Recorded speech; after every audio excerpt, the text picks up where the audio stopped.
अस्सलामुअलैकुम। ये वीडियो मैं ज़मीन पर बैठकर इसलिए रिकॉर्ड करवा रहा हूँ कि ये मेरा एहतजाज है इस मुल्क के निज़ाम के ख़िलाफ़, और ये मेरा कानूनी और आइनी हक है कि अगर मुझे लगता है कि मुझे मार दिया जाएगा या मेरी टीम को किसी तरह का कोई नुकसान पहुँचा दिया जाएगा तो मैं कातिलों को पेशगी नामजद कर सकूँ, और मैं नामजद करने जा रहा हूँ। अगर खुदा न खास्ता ऐसी कोई नागाहानी सूरत हाल होती है तो उस सूरत में मेरे या मेरी टीम के कत्ल का मुकदमा इस सूबे के चीफ जस्टिस, इस मुल्क के चीफ जस्टिस, इस सूबे के आईजी और इस मुल्क के हुक्मरानों के खिलाफ दर्ज होना चाहिए। इसलिए कि इससे पहले वीडियो में मैं आपको बता चुका हूं कि एक शख्स जिसे 2017 में रेंजर्स के साथ हमने गिरफ्तार करवाया था, जो जाली डीएसपी था, जब हमने रेंजर्स के साथ रेड की उस वक्त भी कपकपाती, रोती, बिलकती, चीखती, चिल्लाती, मदद मांगती, बंधी हुई लड़कियों को हमने वहां से उसके चुंगल से बाजियाब करवाया था। हमारे लोगों ने उसकी टीम में शामिल होकर उसकी खूंखार वारदातों को रिकॉर्ड किया था।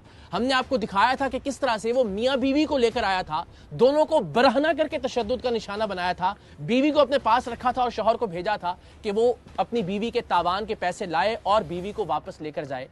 ये तमाम तर उसकी दहशत, उसकी वहशत, उसकी बर्बरियत हमने रिकॉर्ड की अपनी जान पर खेल कर।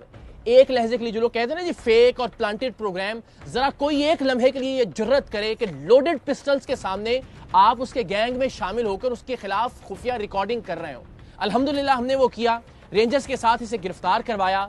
अल्टीमेटली ये शख्स बाहर आ गया, और जो ये शख्स बाहर आया है उस पर कितनी FIR हैं जरा मुलाहिजा कीजिएगा।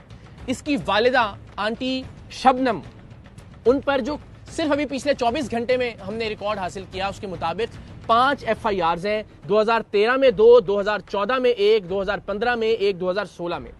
इसी तरह जो शख्स जो हमने गिरफ्तार करवाया, जो जाली डीएसपी था और उसने अपने इर्द गिर्द जाली पुलिस बना रखी थी, उस पर सिर्फ अभी जो हमने 24 घंटे में इंफॉर्मेशन हासिल की 7 FIR हैं। कत्ल की, इक़दामे कत्ल की, मनशियात की, डकैती की, राहजनी की, गैर कानूनी असलहे की, अगवा बराए तावान की। और ये शख्स आज भी सुबह अदालत में धमकी दे के गया है कि मैं देख लूंगा टीम सरेआम को। आज पेशी थी और आज भी उसकी जमानत, जो अबूरी जमानत उसने हासिल की थी, वो कंटिन्यू हुई है और अगली तारीख पड़ गई है।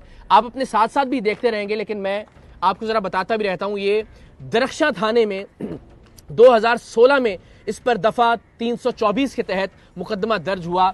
ये वजी जिस जाली डीएसपी की मैं बात कर रहा हूं, 2013 में हमने तो 2016-17 में कार्रवाई की, 2013 से इस पर मुकदमात होते आ रहे हैं और ये शख्स बाहर है आज भी। 2013 में इस पर FIR दर्ज हुई, थाना सर सैयद में पुलिस की जाली वर्दी बरामद हुई, 170 और 171 दफात लगी। 292 दफा के तहत 2013 में एक और मुकदमा इस पर दर्ज हुआ, इसकी वालिदा आंटी शबनम पर दर्ज हुआ। फिर वजी पर 2016 में 10/5/2016 को एक और मुकदमा दर्ज हुआ, 170, 171 और दफा 34 के तहत थाना सर सैयद में। फिर 2/1/2016 को एक और मुकदमा इस पर दर्ज हुआ, 292, 294, 34, 371 A का। फिर वजी पर 2016 में 10/5/2016 को एक और मुकदमा दर्ज हुआ सिंध आर्म्स एक्ट के तहत, जिसमें एक पिस्टल 9mm बरामद हुई, 3 अदद लोडेड मैगजीन बरामद हुए इससे। फिर वजी साहब पर 2014 में एक और मुकदमा दर्ज हुआ जिसमें 1140 ग्राम चर्स बरामद हुई, और मेरी इल्म के मुताबिक 1000 ग्राम से ज्यादा पर सजाए मौत होती है। लेकिन ये साहब आज भी बाहर हैं और धमकियां दे रहे हैं। अगेन, धमकियों से डरने वाले नहीं, हर दूसरा आदमी इसी कैलिबर का हमने अल्हम्दुलिल्लाह बेनकाब किया है, और ये सारे के सारे हमारी जान के दर पे हैं। लेकिन चूंकि इसने कोशिश की अगवा करने की हमारी टीम के एक मेंबर को, उसकी CCTV फुटेज भी आप देख सकते हैं, हमने पिछली वीडियो में बताया भी, तो इसलिए जरा हम बेनकाब करना चाह रहे हैं इस मुल्क के सिस्टम को भी कि ये इतनी FIRों के बावजूद ये आदमी इस वक्त खुला फिर रहा है और धमकियां दे रहा है। 6/9/2014 को वजी साहब पर एक और FIR हुई, 394 और 34 टेपे के तहत। इस शख्स पर जाली डीएसपी वजी पर 2/1/2014 को एक और मुकदमा दर्ज हुआ सिंध आर्म्स एक्ट के तहत, जिसमें रिवॉल्वर 32 बोर 2 राउंड जिंदा यानी और बगैर लाइसेंस के ये बरामद हुए से। सारी आप अपने साथ अपनी स्क्रीन पर देख सकते हैं। 28/5/2015 को वजी पर एक और मुकदमा दर्ज हुआ, 342, 324, 355, 170, 171, 392, 34, 504, 337 ये दफात लगी इसके अंदर। फिर जनाब इसकी वालिदा पर, आंटी शबनम पर, जो कि बुनियादी तौर पर एक फहाशी का अड्डा चलाने का और मनशियात का अड्डा चलाने का काम करती हैं, 2014 में, ये नई FIR नहीं है, 2013 से ऑनवर्ड्स की FIR आपको दिखा रहे हैं, 1595 ग्राम चर्स बरामद हुई 2014 में। ये FIR आप स्क्रीन पर देख सकते हैं। फिर जनाब एक और मुकदमा दर्ज हुआ और उसकी तारीख है 15/3/2020। ये थाना सर सैयद सेंट्रल में दर्ज हुआ और इसमें 371, 372 तेपे, 34 तेपे ये सारी दफात लगी। ये वो हैं जो अभी हम हासिल कर सके रिकॉर्ड। इस कदर ख़तरनाक मुजरिम, कत्ल, इक़दाम कत्ल, मनशियात, गैर कानूनी असलहा, अगवा बराए तावान, जिसे रेंजर्स के साथ हमने गिरफ्तार करवाया, जो इस वक्त बाहर निकल कर हमारे एक मेंबर को गिरफ्तार कर अगवा करके तशद्दुद की गरज से उसने उसको बताया कि मैं तुम्हें हब चौकी पर ले जाकर टुकड़े करके मारूंगा और बाकी मेंबरों को भी टीम सरेआम के। और वो अल्लाह की मेहरबानी से सीसीटीवी फुटेज में आप देख सकते हैं कि जो उसे गोलियां ज़बरदस्ती पिस्तौल के जोर पर खिलाई थी, उनका असर ज़ायल हुआ और बेचारा वो भागने में कामयाब हो गया। तो उस अगवा का जो पर्चा हुआ उसकी गिरफ्तारी से पहले जमानत हो गई और आज उसकी जमानत में मजीद तौसी हो गई है। इस कैलिबर का शख्स इस मुल्क के अदालती निज़ाम के हाथों आज़ाद फिर रहा है। हमें तो अल्हम्दुलिल्लाह, मैंने अर्ज़ किया कि आप ये तो एक बहुत ही छोटे लेवल का मुजरिम होगा, इससे बड़े बड़े मुजरिमों को बेनकाब किया है। हम तो जब घर से निकलते हैं तो अपने बच्चों का माथा चूम के इस नीयत से निकलते हैं कि वापस पता नहीं आ सकेंगे या नहीं आएंगे, किस गोली पर हमारा नाम लिखा होगा। टीम सरेआम के जितने भी मेंबर हैं अल्हम्दुलिल्लाह जान लिटरली हथेली पर रखकर बेनकाब करते हैं मुजरिमों को और हर वक्त मौत का सामना करने के लिए तैयार रहते हैं। लेकिन जो खतरनाक चीज़ है, एक तो ये कि एक ऐसा आदमी जिसने टीम सरेआम की मदद की, वो अगवा हुआ, अगवा होने से वो बच निकला किसी तरह से, और उस पर जो FIR हुई उसमें उसको जमानत मिल गई उस मुजरिम को जिस पर दर्जनों मुकदमात हैं, कत्ल के, इक़दाम कत्ल के, असलहे के, अगवा बराए तावान के।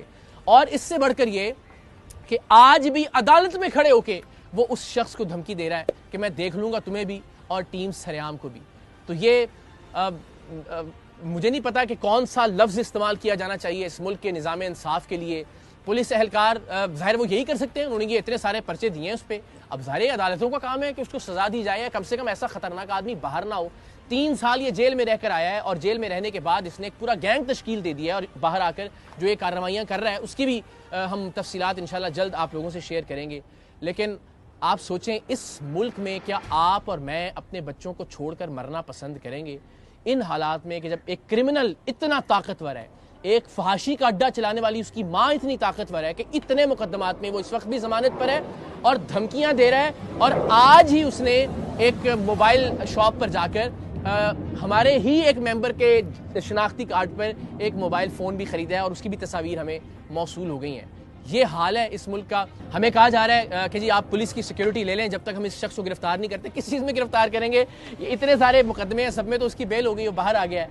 मैं शुक्रगुजार हूँ DIG साउथ का, SSP साउथ का, SP साउथ का, SSP इन्वेस्टिगेशन बशीर बरोही साहब का, शिराज साहब का, जितने भी अहबाब हैं फ़ोन कर रहे हैं, हमदर्दी का इजहार कर रहे हैं, कह रहे हैं जी पुलिस एहलकार भिजवा देते हैं आपके साथ, टीम के साथ। लेकिन हम आवाम के टैक्स के पैसों से सिक्योरिटी नहीं लेंगे। हम अपने तौर पर जो कर सकते हैं वो कर रहे हैं, लेकिन इन्हीं वसाइल को इस्तेमाल कीजिए इस तरह के मुजरिमों के ख़िलाफ़ खुदा के वास्ते। वरना कोई भी शख्स जिसका बस चलेगा वो इस मुल्क से चला जाना चाहेगा। वो नहीं चाहेगा कि इस तरह के निज़ाम इंसाफ के अंदर अपनी औलाद को छोड़कर वो इस दुनिया से रुखसत हो। सो मेरी जितने भी अरबाब इख्तियार इस वक्त देख रहे हैं, बिलखुसूस अदालत से मुतल्लिका जो शख्सियात हैं, अल्लाह ने जिन्हें इख्तियार दिया इंसाफ का, उनसे दस्तबस्ता दरख्वास्त है, इस क्रिमिनल रिकॉर्ड का हामिल शख्स भी अगर इस वक्त आज़ाद फिर रहा है तो फिर वो लोग जो तनकीद करते हैं वो तो करते ही हैं, मैं भी तनकीद कर रहा हूँ। अगर इस पे तौहीन अदालत लगती है तो मैं हाजिर हूँ, गिरफ्तार कर लीजिए, जो सज़ा बनती है आप बिल्कुल सज़ा दीजिए। लेकिन अपने बच्चों के लिए, अपने बच्चों के मुस्तक़बिल के लिए हम आवाज़ उठाते रहेंगे। मकसद कोई हमदर्दी वसूल करना नहीं है, कोई सिक्योरिटी लेना नहीं है और ना इंशाअल्लाह अज़ीज़ हम लेंगे।